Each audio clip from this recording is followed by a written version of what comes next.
Thank you for allowing us to be here. We really appreciate it. As stated, I am Abby Brown, and this is my colleague, Christy Ferrara, and we're public health nurses at the Rock County Public Health Department. We are part of the Maternal, Child, and Family Health Unit.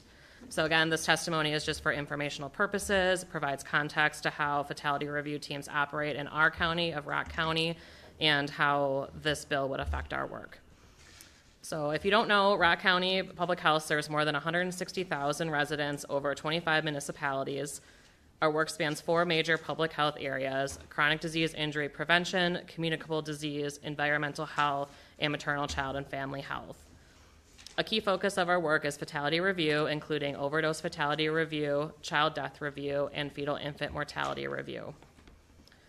Fatality review teams examine preventable deaths to gather data, identify patterns, and recommend strategies to reduce future fatalities.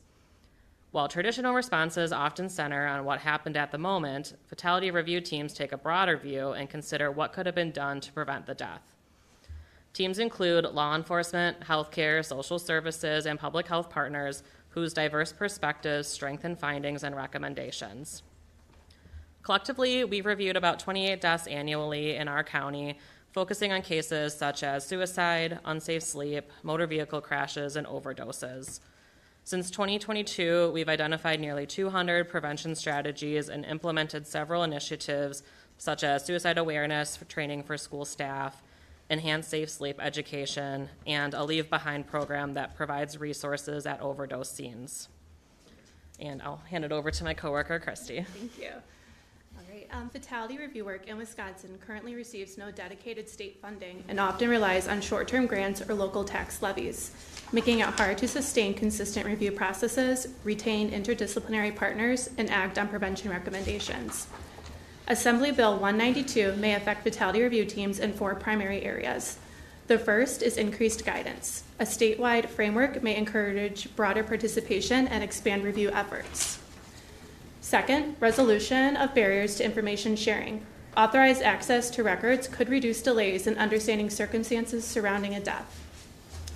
Third, improved timely detection of data trends. Faster record sharing allows for more responsive prevention efforts. For context, it took us more than 2 years for our fetal infant mortality review team to gain access to local healthcare records. This delay illustrates how current barriers can slow the review process. And fourth, strengthen collaboration. Establishing consistent protocols, shared data systems, and defined roles supports coordination among community partners involved in fatality review teams.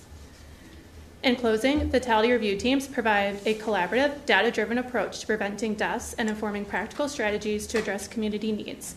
Thank you so much for the opportunity to share this information.